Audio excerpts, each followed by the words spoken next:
This is an initiation into really, really deep esoteric material that has been hidden from humanity for millennia. Why is this knowledge hidden away from people? To what ends? The knowledge of the occult is not commonly known. That's why it's not the exoteric. It's not given to the masses. It's the esoteric. It is reserved for the few. And there's a reason for that. It's been deliberately hidden away and kept from the general public in order to create and maintain a power differential. Because if someone else is an extreme level of knowledge, they know how something works, like something as trivial as how human consciousness works, how human motivations work, how human perceptions work, how human beings can be manipulated. Somebody has deep knowledge of that information, and there's a whole bunch of people who have not one iota of how that works. What kind of a number do you think somebody can do on people like that? From my years of being inside occult traditions that are very, very dark, I'm telling you, this is what they don't want you to know. So what this presentation constitutes is a master key that unlocks all the locks to all the doors on all the cages.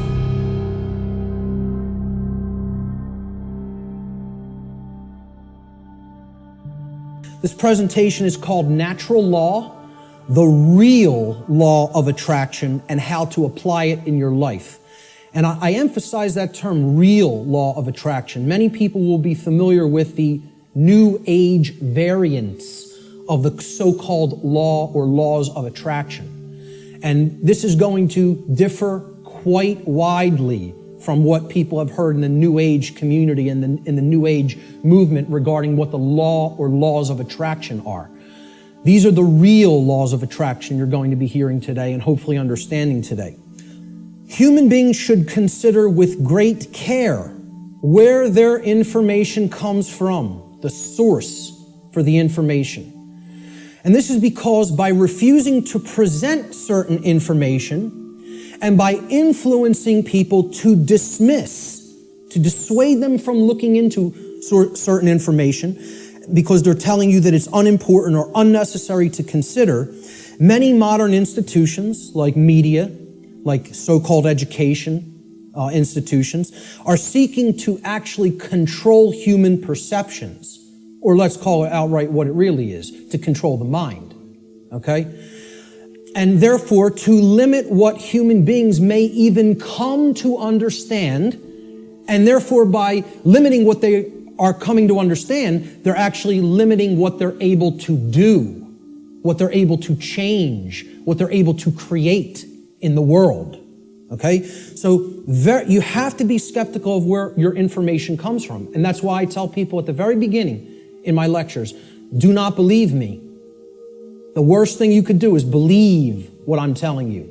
You need to look into it for yourself, and most of all, you need to do personal introspection to really feel inside of yourself whether this information resonates with truth.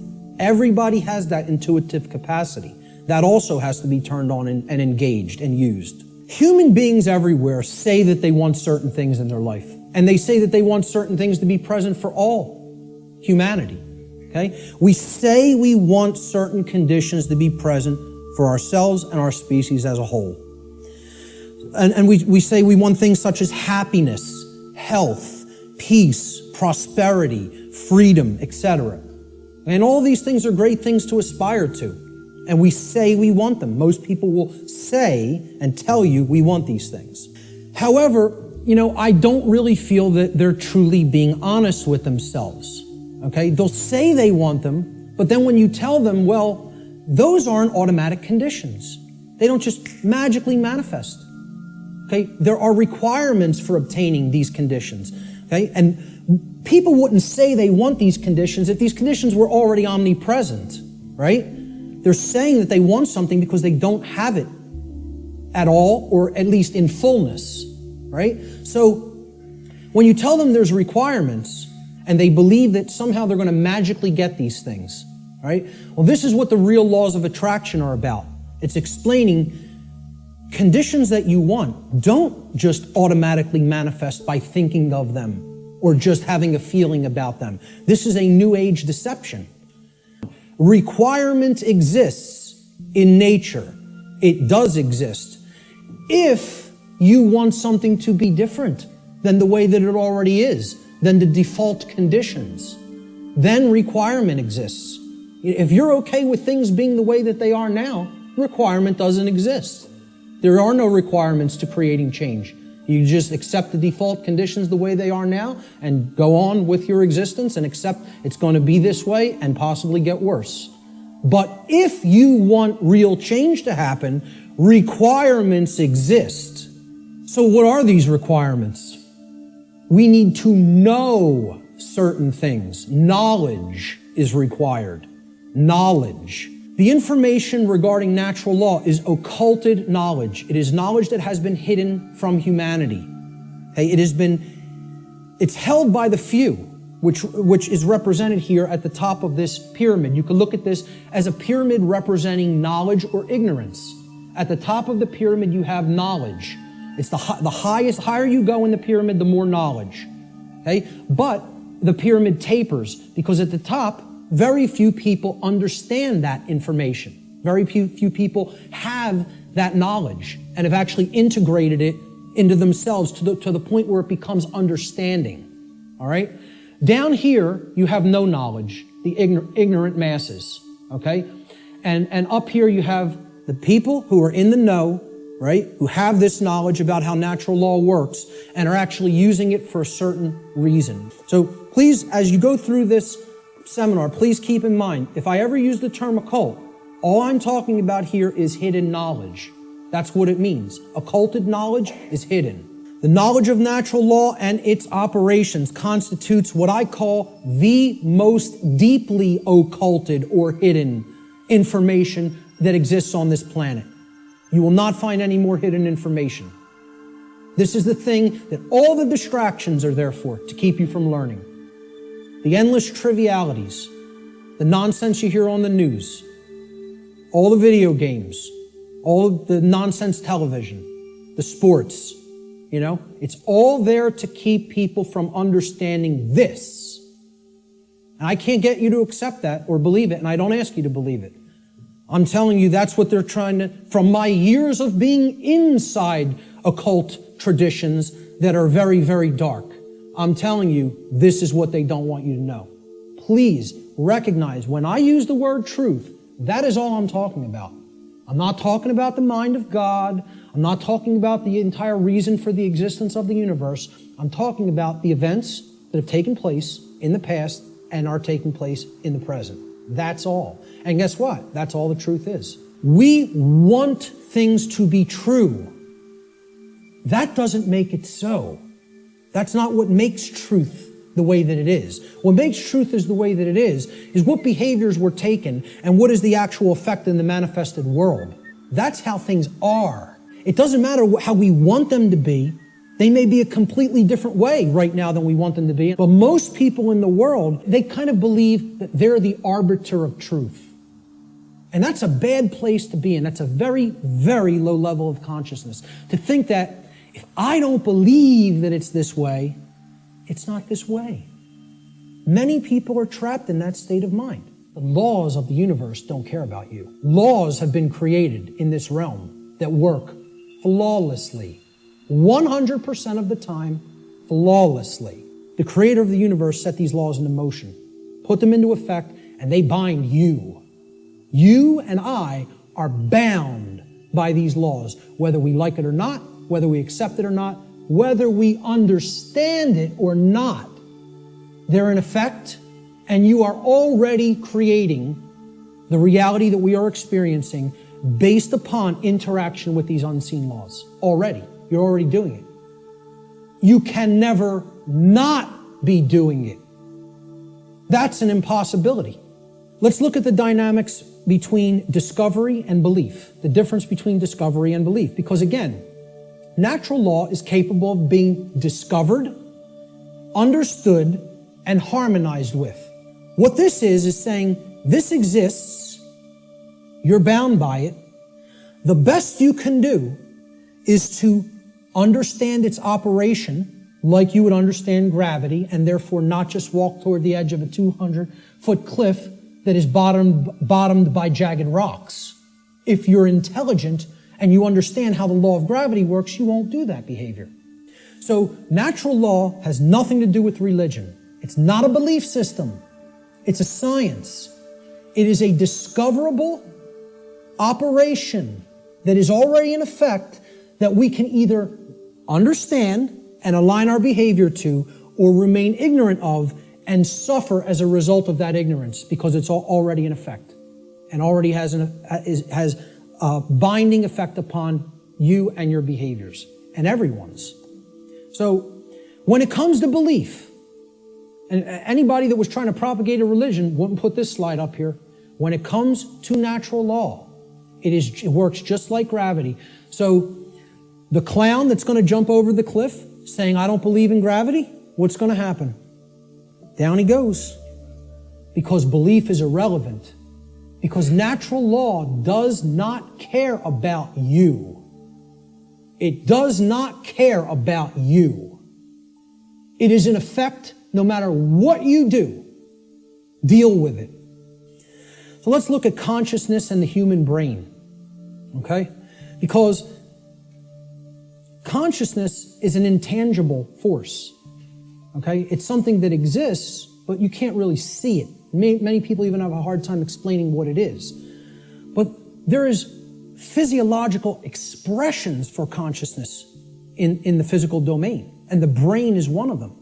And of course, people will say, well, don't leave out the heart. Of course, the heart is also very important. Heart has an even bigger electromagnetic field than the brain and is tied into the physiology in an even more complex way than the brain is.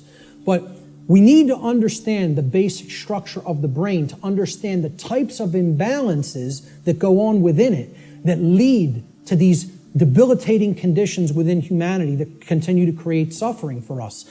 And also, what these belief systems do is they prevent the activation of the heart and the actions, of care and action. Not only do they prevent real knowledge from manifesting within the being, they prevent care, and they create apathy, and they create inaction and cowardice, so that we don't actually act and take action based upon what we've come to know. So let's look at how the brain and consciousness actually work. People will also try to give ridiculously overcomplicated and mystified definitions of what consciousness means. And many people are even scared of the term, okay? We have to demystify these terms and bring them down to real simple English and real simple concepts that the average person can grasp, okay? And stop trying to make it more complicated than it is. Being conscious of something, meaning having consciousness of it, is an ability of the being to recognize patterns. Remember, this is all about pattern recognition. To recognize patterns and meaning with respect to events that are taking place or have taken place, okay, both within oneself, okay, in the inner realm, in the lesser realm, the realm of the individuated consciousness, and in the realm in which the self exists and operates, the macrocosm. So it's our ability to accurately perceive truth of what has happened and what is happening. That's consciousness. That's consciousness. And it's made way overly complicated by people. It's mostly made overly complicated in the New Age movement, again. Now, how does consciousness express? There's a difference between what it is and how it expresses in our life. Consciousness expresses. I ask people, just tell me, what are the ways you could ever make yourself known to any other being? How can any other being come to know who you are in this incarnation, in this physical manifestation? How could they possibly come to know you? How could you manifest yourself or make yourself known to them? And there's only three ways: thoughts, emotions, and actions. Okay? And I would say speech falls into the line of the combination of thoughts and emotions. And speech is also a form of action. I'm using force to, make the air flow over my vocal cords to make sounds come out so that you can hear what the concepts I'm trying to express. So it is a form of action. And it derives from what we have thought up to this point and the emotions that we have, and we could express it through speech. So thought, emotion, and action. Thought you have to look at as the creative force that is the expression for consciousness within the individual. Okay? So it's a neutral force. You don't look at your thoughts as masculine or feminine, do you? But you do look at them as creative forces. In order for anything to manifest in the physical domain, it had to first exist as a thought. This computer, somebody had to envision all the parts, how it works, how it's put together. Okay? This camera equipment, the clothes you're wearing, the seats, everything that exists had to first exist in the realm of thought. Had to. By law. Then it comes into physical manifestation through action. Your emotions are a polarized component, you could look at it as. It is a feminine aspect of consciousness. Because other people don't feel your emotions, they could perceive or sense them. You're the one who's feeling the emotions in your physiology. It's an internal expression. You feel emotions inwardly, inside in the physiology. Hence, this is a feminine expression for consciousness. It is something that is not externalized and put out. It is something that is felt within. So the emotions in the mind-body-spirit connection are the spirit in which we do something. Okay, so that's the feminine force or the spirit. Of course, thoughts are within our mind, hence that's the mind component of the consciousness. Then there's a marriage between them. Okay, so you could look at thoughts as the creative essence, which then blends with or marries to the feminine. Now, see, we're getting into a notion that is taught in many different religious traditions. It's called the Trinity. And I challenge anybody, go and look in any of the trinities that exist, in any of the religions. You can go back to Babylon. You can go to the Indus Valley traditions. You can go to the Egyptian and Cometian traditions, the Christian traditions. Every single religious tradition that has talked of a Trinity, okay, it is always a Father Creator, a sacred feminine figure, okay, of some kind that the Father then impregnates or inseminates in some form. And then from that offspring is born a male child. Always. Okay? What we're talking about here is the Father being the mind, the creative essence. Then the spirit or the emotions being the sacred feminine essence. Okay? Or the Holy Spirit, the emotions. And then the child, the male child, is behavior. It is the active or masculine principle that actually interacts with the physical world to change it. And hence, that is the only way to actually save ourselves. The nature of a human being is that a human being is programmable. Our nature is that we can be programmed. And there's another thing, that's another thing people don't want to hear. They don't want to hear this. I'm not saying we are computers. I'm saying we're like them in the ways that we can be programmed. So what gets put into a person through the environment, which is called the culture, all right, and becomes their programming, determines what they will output onto the screen, which is called human life. And that will create the human condition in the aggregate as more and more people operate that way. All right, so let's look at how this works. Human beings are programmable much like computers. Like a computer, if a human being has a bad file system format, that's the first thing you do when you're going to get ready to use a computer. You have to format the drive. A file system format is you got to format the hard drive so you can prepare it for a specific operating system, which is basically the task controllers. It's going to control what happens on the computer, how programs get launched, how memory is used, etc. in a nutshell. All right? If the human being has a bad file system format, right? This is akin to the operating conditions during a child's formative years, the first 6 years of their life, essentially. Now, think about it. We call this their formative years. Their formative years, like a format on a hard drive, because this is what puts the file system into the human being, that prepares it for its operating system. Okay? So, largely, what programs the child at this stage is the parents and what they will see in their immediate environment and home and during their very early years in, quote, schooling. All right? Now, if, like a computer, if a human being also has a bad operating system, again, they are basically providing a platform that other programs will run in, and they're providing a graphical user interface. This is your culture. The operating system is the culture in which the programs run, okay? So let's say if you have a bad operating system, meaning you're already surrounded in a bad environment, in a bad culture, right? That's also going to negatively impact the output. And then they have bad software programs. Now, these are the programs that you run. Now, if I didn't have a good presentation piece of software, my presentation might come out sloppy. It might crash in the middle of it. It might not display the graphics or the text properly, okay? So you got to make sure you're working with good, reliable software as well.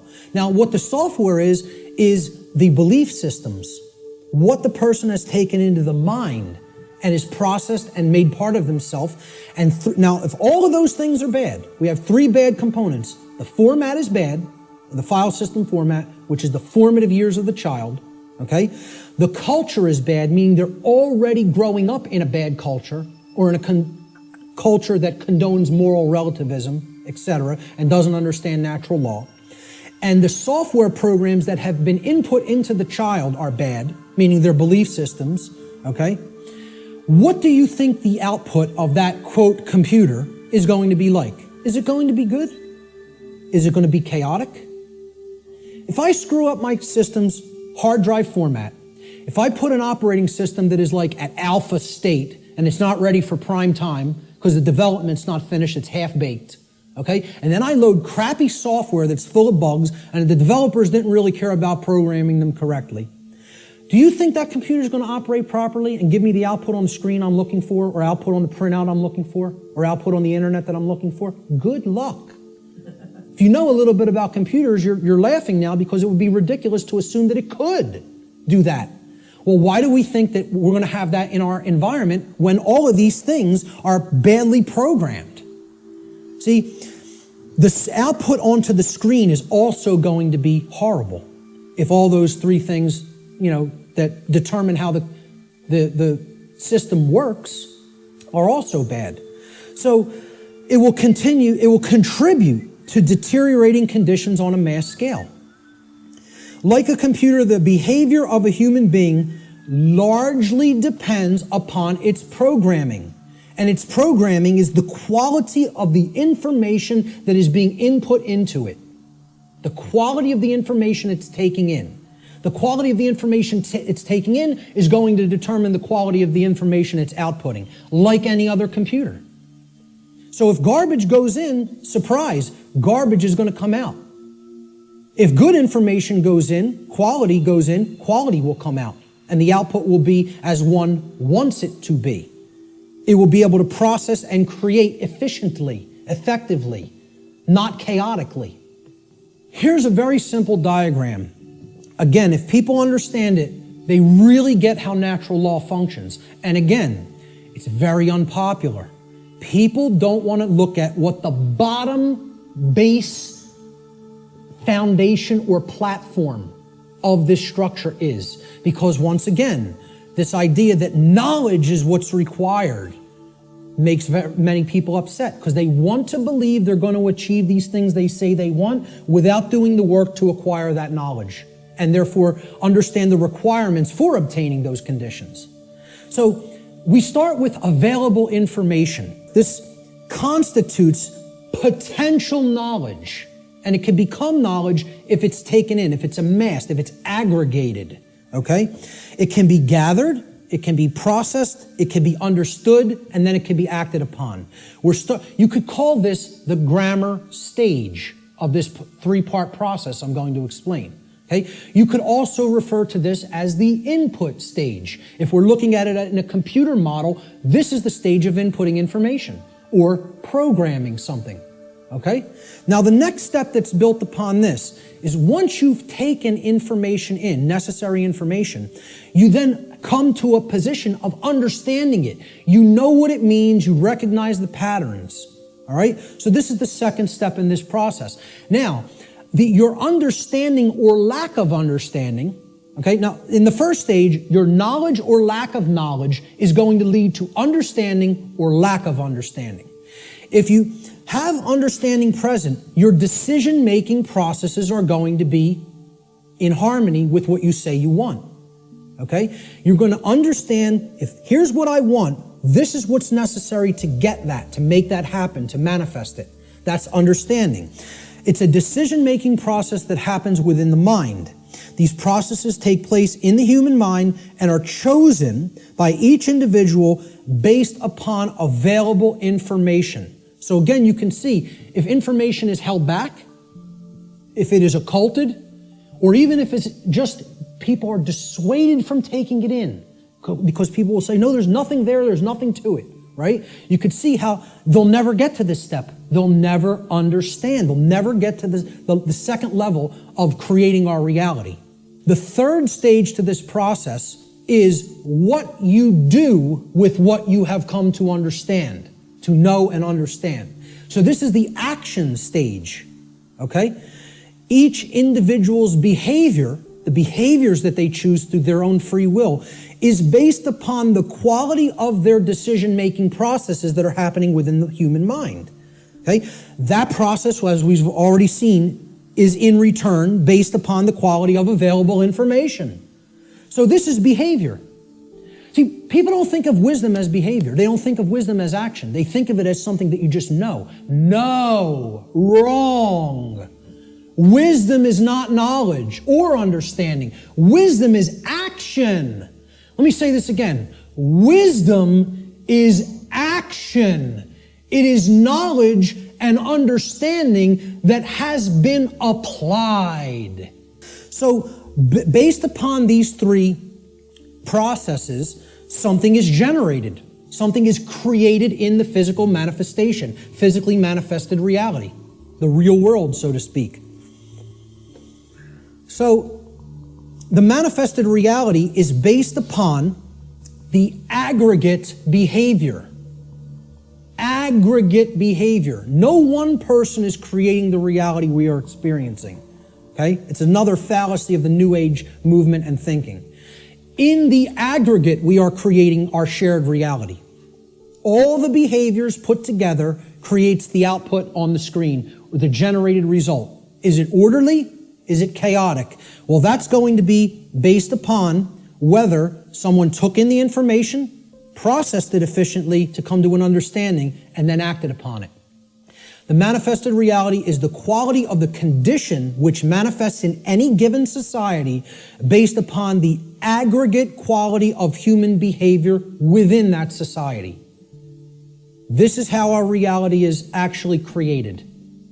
The conditions that we experience as the daily events of our life. It's a simple three-stage process that leads to a result. And for many people here, you will recognize, if you've looked into this discovery process and this creative process, is known as the trivium.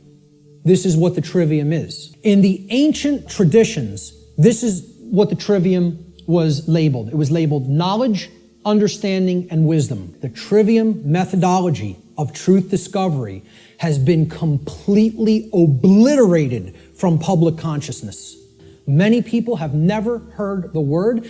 Instead of the trivium method of learning, the classical liberal arts education methodology, because they want to try to sanitize that as much from human consumption as possible. They don't even want you to understand how that works at all. So you got to look into it and understand how it works. That's all I can say about it. It is how we build our reality, either efficiently or destructively. So, let's look at what some of the principles of how natural laws work first before we can actually find out what the expressions of these laws are in our lives, which will be the next section. These are what I call the general principles of natural law.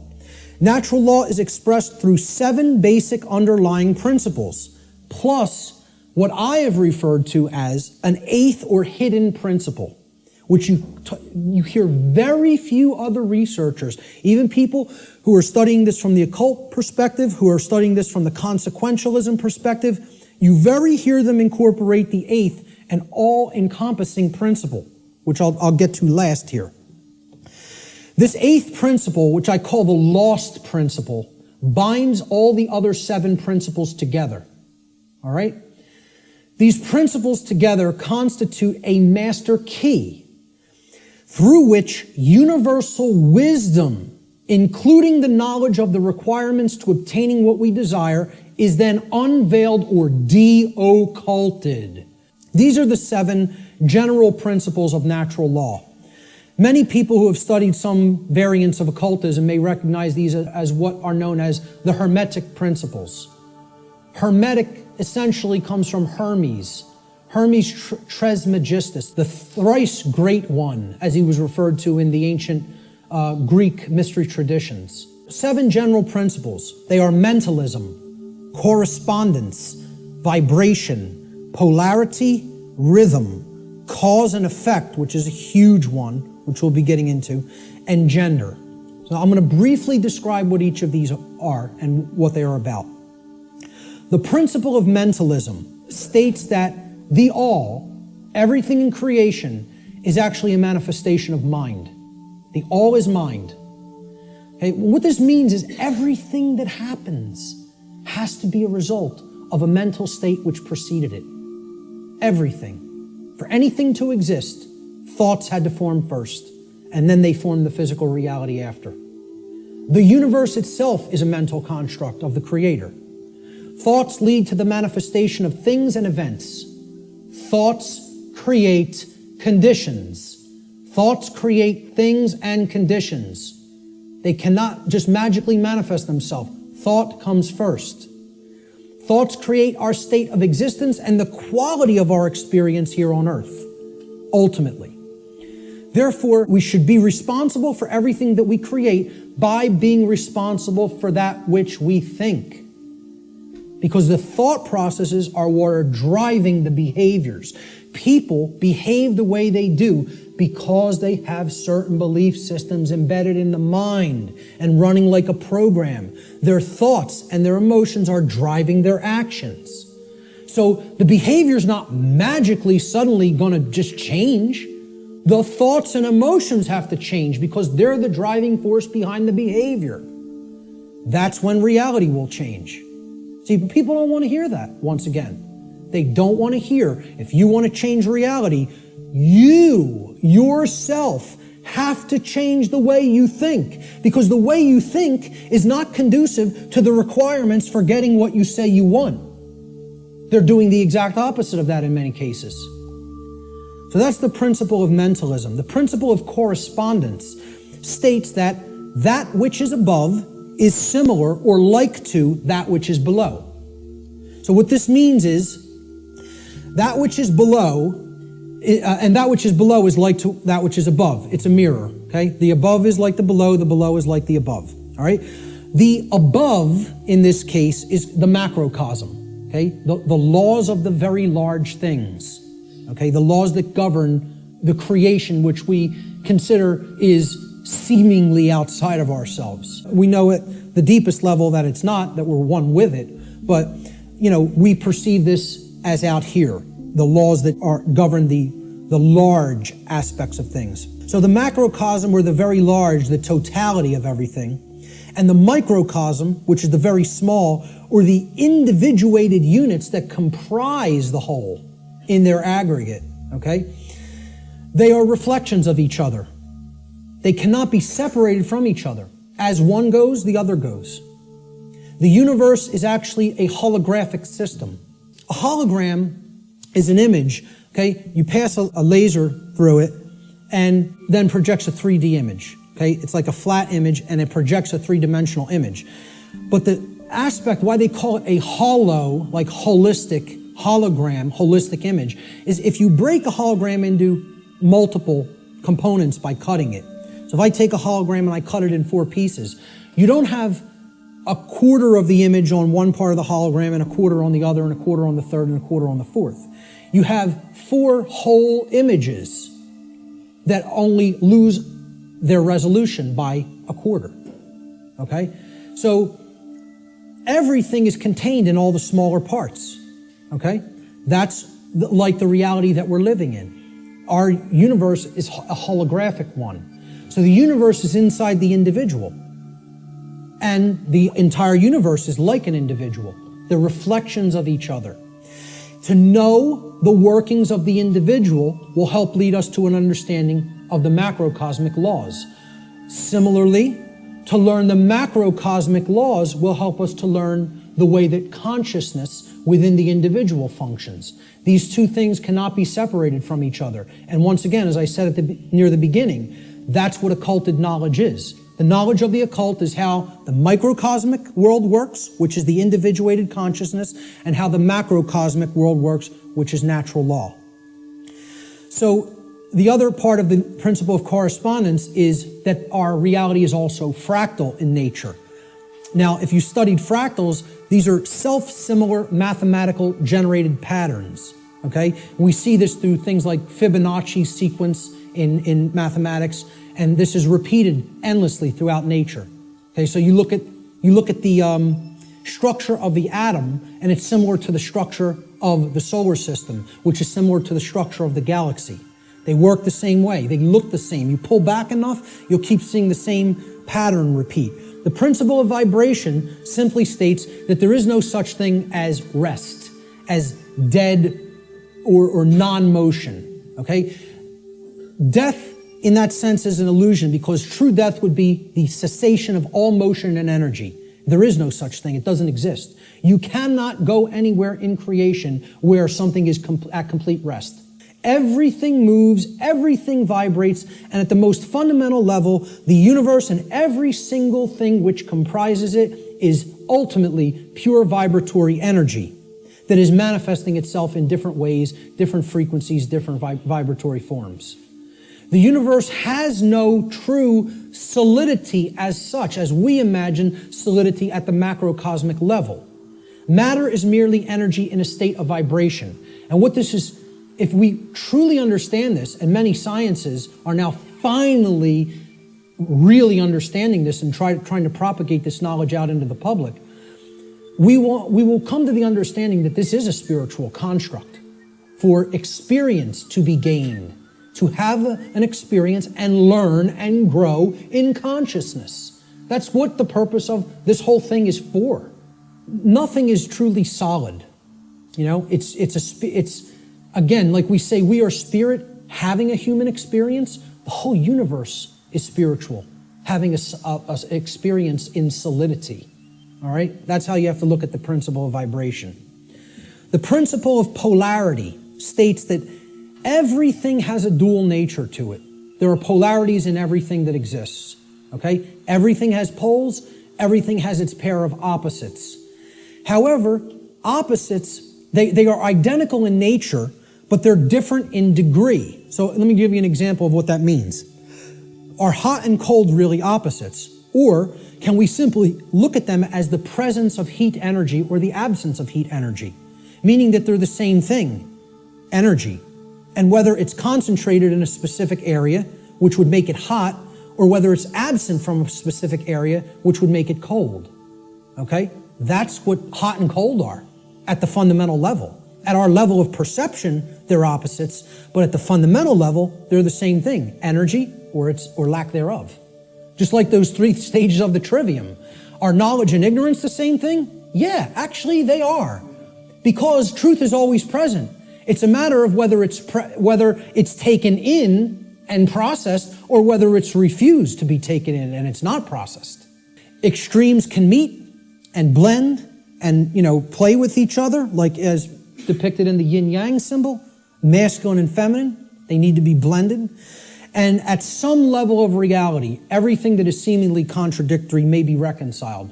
Now again, I stress the term at some level.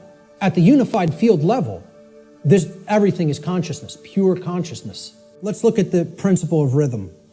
Everything flows out and in. Everything has its tides. All things rise and fall.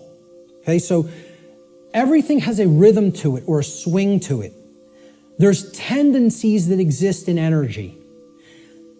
The pendulum swing manifests in everything that we undergo, everything that we perceive. The measure of the swing to the right is the measure of the swing to the left. It's just an opposite. It's perceived as an opposite. Rhythm will compensate. Now, how this should be understood when we are talking about natural law is many people will say, well, that's just the way the tendency is moving us. It's just the way the tide is taking us, right? But that's not really accurate, okay? We can't look at these things as that the rhythms are set in stone and it has to be this way now, right? One of the things that a lot of the Hermetic tradition taught regarding these laws, these principles, were they can be overcome by higher levels of consciousness. Okay, this one was one of them. Rhythm is a principle that is a tendency for something to swing a certain way. Let's liken it to genetics.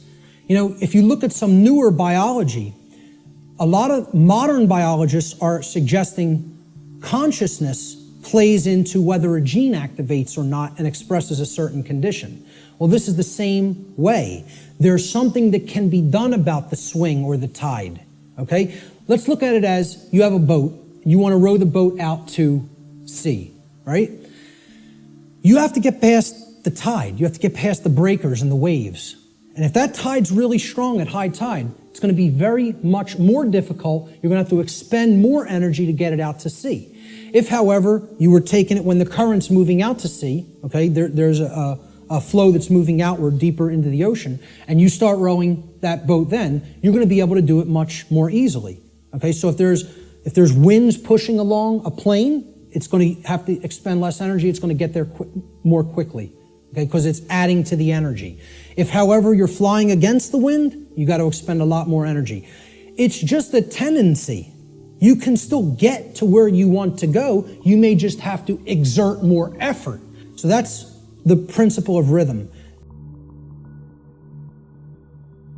This is the principle here in natural law that most fits in with how I'm using the term natural law today, cause and effect.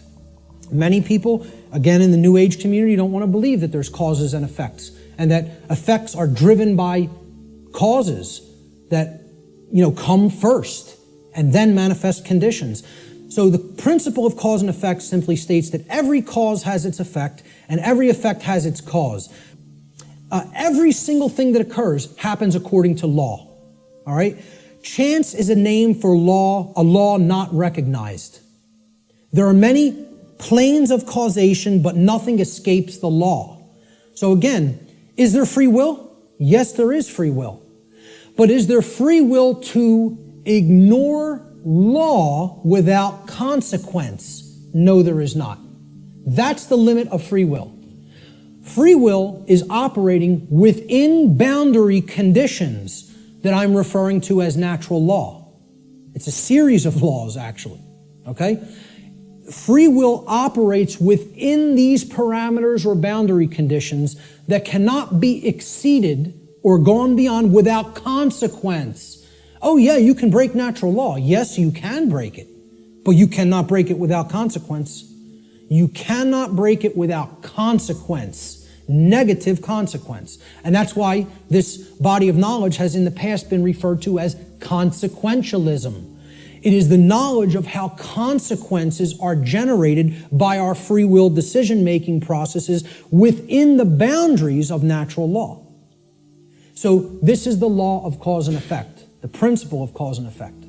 And I think this image, I was searching for images that encapsulate cause and effect, and I found this cartoon, and I think it does it brilliantly. Most of all, because will the effect happen immediately? No, it will not happen immediately. There is a time lag. You set the cause into motion.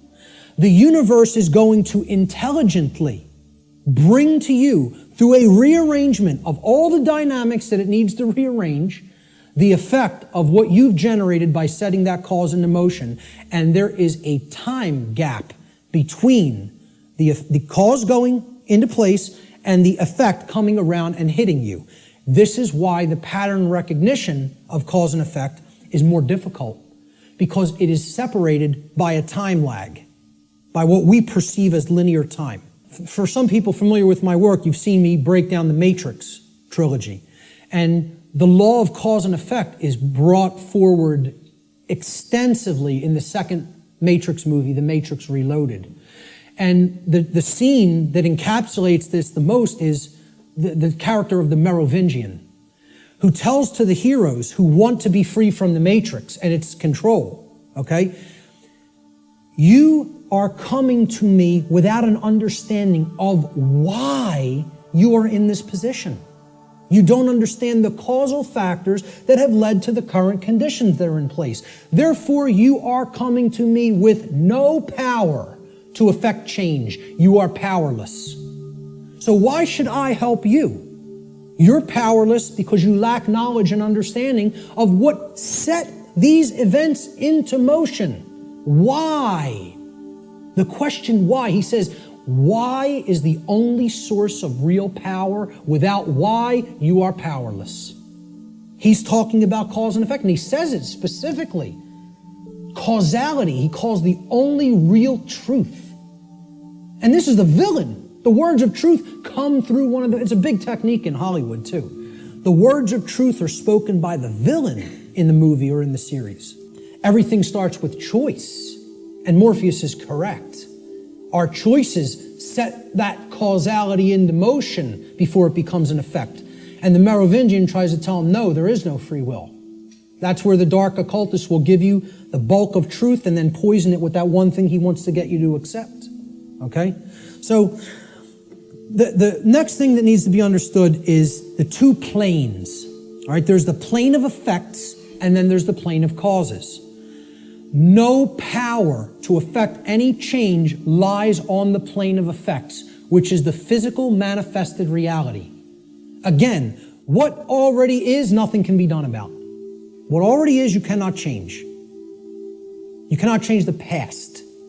You can change what it is starting now and make sure that it gets changed in the future.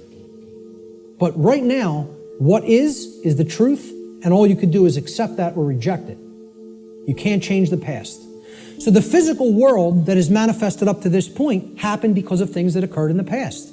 The causes happened in the past. Nothing you can do about that right now. No power to affect any change lies in the world of effects. Cannot be done. You are rearranging the deck chairs on the Titanic while it sinks.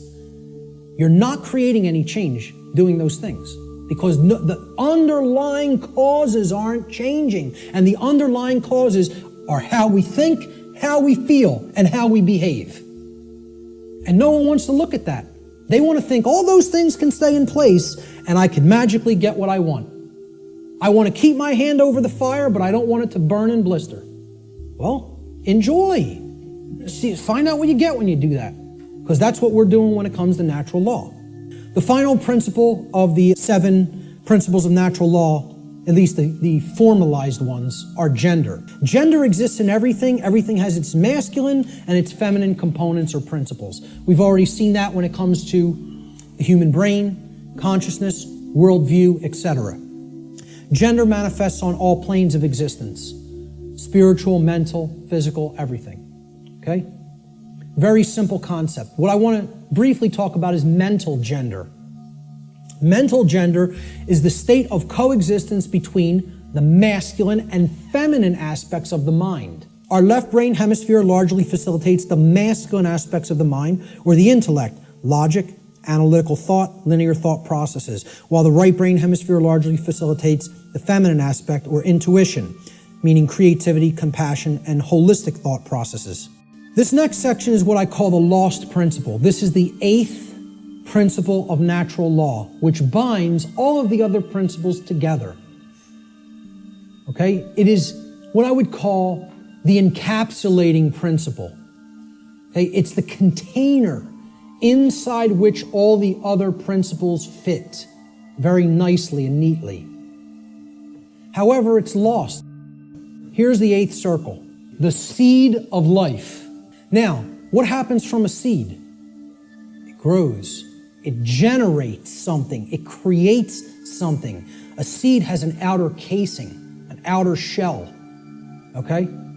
That if you're going to get to the inner core of it that contains all of the creative, genetic, generative material, okay, that shell has to be there and intact. You break the shell of the seed, the creative essence of the seed is going to be gone. Now, what is that principle?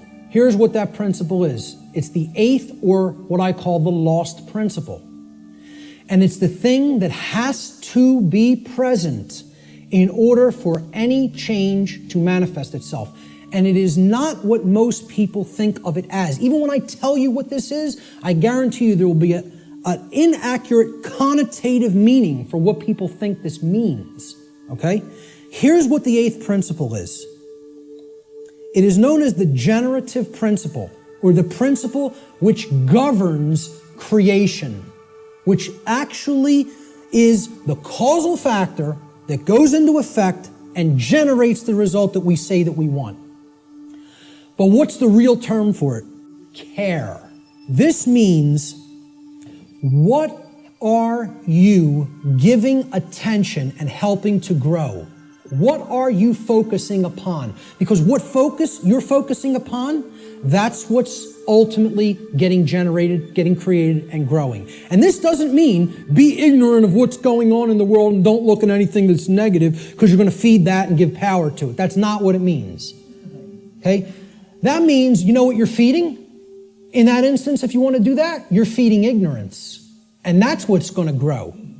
It's the exact opposite that the New Agers want you to believe that it is. By ignoring the negative, you are ensuring that more of it occurs. You are fueling it by ignorance, ensuring that it grows and takes over. Okay?